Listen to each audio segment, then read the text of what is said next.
Arantzazu zale, maiteok, bake eta on. Liturgia urteko azken igandetan gaude eta igande honetako irakurgaiek mundu baten amaiera ekartzen digute gogora.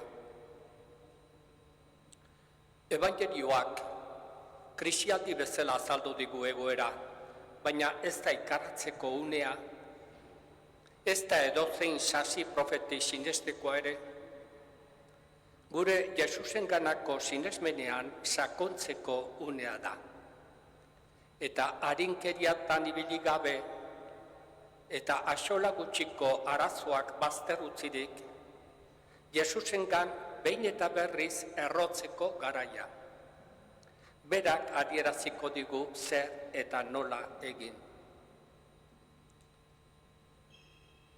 Evangelioaren deskripzioa beldurgarria da. Gehiegizkoa irudituko zaigu agian, baina munduan zehar herri askok bizi du antzeko egoera lazgarria. Evangelariak hor bildu ditu Jesusek une batean edo bestean esandako hitzak. Jauretxearen ederra goraipatzen zuten, harri ederrez eta eskaintza gaiz apaindua. Ikasleak txoratuta daude tenpluari begira. Miresten dute bere handitasun eta ederra, eta jainkoa han zen, eta ez beste inon, hala uste zen. Eta ara non Jesusek esaten dien, edertasun eta handitasun hori dena, erraustu izango dela. Ikusten duzuen edertasun hau suntsikoa izango da. Ez da harririk harri gainean geldituko, dena apurtuko dute. Eraikuntza eta han antolatua zeukaten erlijio antolamendua. Mundu hau, gure gauzak, erlijioa bizitzeko moduak, iragankorra dira. Aldien araberakoak. Ederra eta handitzak bizi izan duguna galduko da. Denbora berriei edo sentsibilitate berriei leku egiteko. Gure gauzak ez dira betikoak, ez gara beti esanguratsuak. Egiteko modu batzuk pasako dira, berriei leku egiteko. Horrekin kontatu behar dugu. Zertan ipintzen dut nire ustea? Zer oinarritu nire eguneroko bizi moduak? Gogoan hartzeko galdera dira. Arriskua dugu mundu honetako gauza ederrekin liduratzekoa, mota batekoak izan ala bestekoak. Denbora bateko erlijioa bizitzeko moduak bere garaia egin duela dirudi.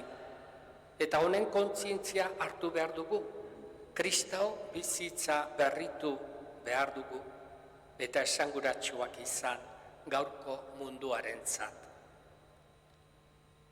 Bizitzako probaldiak dira dudari gabe.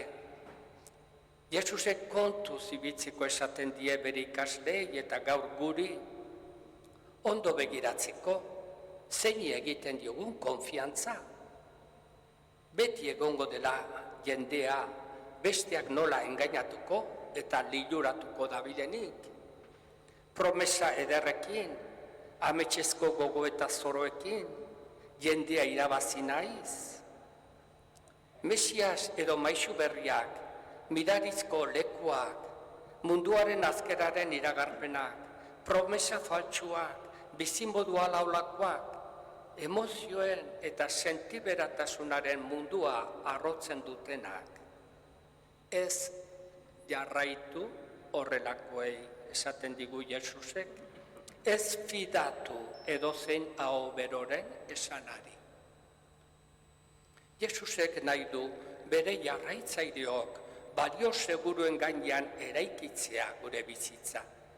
Eta ez gaitezela galduak sentitu bizi dugun probaldian.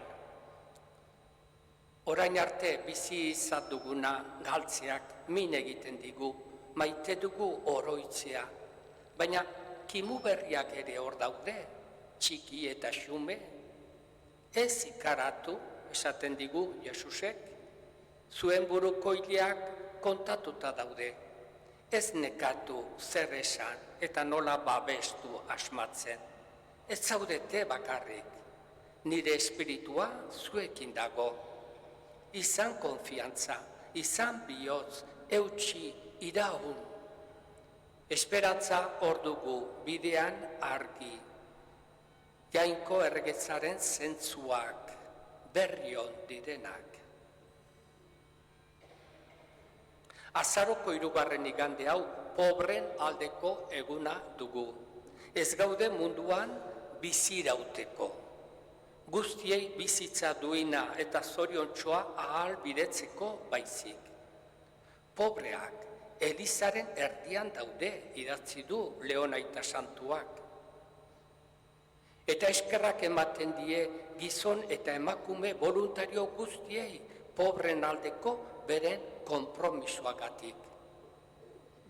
Denoi dagokigu mundu hobeago eta zuzenago baten itxaropena piztea mundu guztian zehar.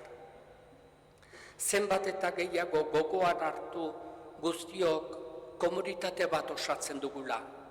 Mundua guztion etxea dela, denok bat egiten dugula, eta guztion ongizatea denoi interesatzen zaigula. Orduan, eraikiko dugu herrien arteko bakea. Jesusengan badugu itxaropen ziurra. Galera eta aldaketa guztia gora bera, Jainkoaren ametsa betetzen ari dela, eta mundu berri bat sortzen.